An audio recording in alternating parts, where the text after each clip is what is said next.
और ये हम देख रहे तमाम इंडस्ट्रियलिस्ट जो हैं हमारे, जितने भी जो बिजनेसमैन हैं, जो सरमायाकार हैं, उनका एक बड़ा कंसर्न यही है कि जो आपकी सस्टेनेबल इकोनॉमिक ग्रोथ है उसके लिए कंपैटिटिव गैस एंड जो इलेक्ट्रिसिटी प्राइसेस हैं जो रीजन में बाकी ममालिक में उससे होने चाहिए कंपैटिटिव। तो ये एक बड़ा कंसर्न है, इसको कैसे एड्रेस किया जाना चाहिए? नहीं, असल कंसर्न है ये, सिर्फ इसी कंसर्न को एड्रेस करना चाहिए। इस कंसर्न को एड्रेस करने के लिए मैं ये समझता हूँ कि ये असल काम जिस पे करना है, जो कॉम्पिटेंट और ऑनेस्ट लोग हैं उनको सही पोजीशंस पे लगाएं। उसको कहते हैं organisational fit, right person for the right job, और राइट साइजिंग करें। आप ये जब तक दो डिफरेंट सेक्रेटरीज रखे हुए हैं, सेक्रेटरी पेट्रोलियम और सेक्रेटरी एनर्जी, जब तक एक मिनिस्ट्री नहीं आप क्रिएट कर सके, कागजों में की है, प्रैक्टिकली आप मिनिस्ट्री ही नहीं क्रिएट कर सके, आपने नीचे प्लानिंग कैसे कर सकते हैं? उनकी आपस में लड़ाइयाँ खत्म नहीं। बात यह है कि फंडामेंटल्स इस मार्केट के ये हैं कि आप पहले अपनी इनएफिशिएंसीज ठीक करें, सही लोग लगाएं, कॉम्पिटेंट लोग लगाएं, सही जगहों पे लगाएं, और अपनी इनएफिशिएंसी और करप्शन और मिस एप्रोप्रिएशन ऑफ फंड उनको करेक्ट करें। जब आप उनको करेक्ट करेंगे तो आपकी प्राइसेस जो है उनमें फर्क आएगा, प्राइसेस बेहतर हो सकती हैं।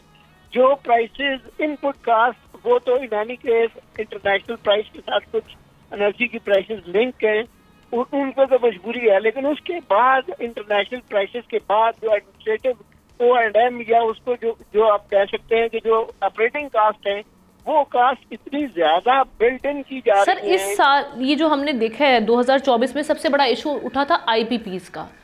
समझा ये जा रहा था कि यही जो है तमाम मसाइल की जड़ है इस वक्त, जो हाई प्राइसेस हैं इलेक्ट्रिसिटी की।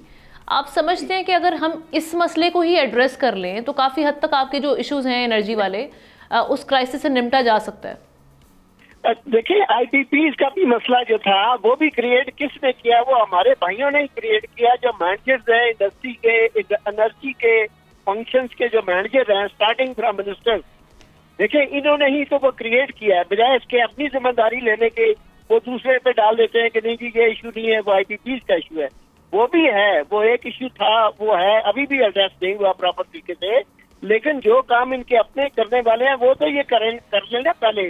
वो काम ये है कि अपनी कास्ट कम करें। मैं एग्जांपल के तौर पे आपको अर्ज करना चाहता हूँ कि गैस सेक्टर के अंदर अब SNGPL और SSGC दो कंपनीज हैं, उनकी सारी कास्ट कंज्यूमर्स पे करते हैं, उनकी तनख्वाहें पे करते हैं, उनकी इंक्रीज और इंक्रीमेंटल सारा कुछ पे करते हैं। उसके अलावा जो उनकी इनएफिशिएंसी या माल एडमिनिस्ट्रेशन या करप्शन है वो भी डंप कर दी जाती है कंज्यूमर की प्राइस में।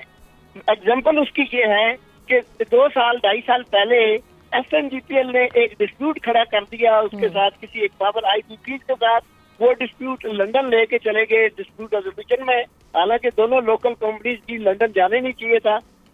इंटरनेशनल आर्बिट्रेशन में जाके वो SNGPL ने वो केस लूज कर दिया, और जिसका जो टोटल इम्पैक्ट है वो कुछ 100 अरब रुपए का इम्पैक्ट कंज्यूमर पे डाल दिया गया। आपने अपनी मैनेजमेंट ही ठीक नहीं करते हो, अगर आपने वक्त पे जो काम करने हैं वो नहीं करते हो, आपकी इनएफिशिएंसी की वजह से आपने केस लूज कर दिया। इसी तरीके से अभी क्या हो रहा है कि वो कैश फ्लो मैनेज नहीं कर पा रहे, और कैश फ्लो मैनेज ना करने की वजह से उनको लोन लेना पड़ रहा है, शॉर्ट टर्म लोन, और उसको लोन का जो इंटरेस्ट है वो भी कंज्यूमर पे डाल देते हैं। सब्सक्राइब करें और बेल दबाएं ताकि कोई खबर रह न जाए।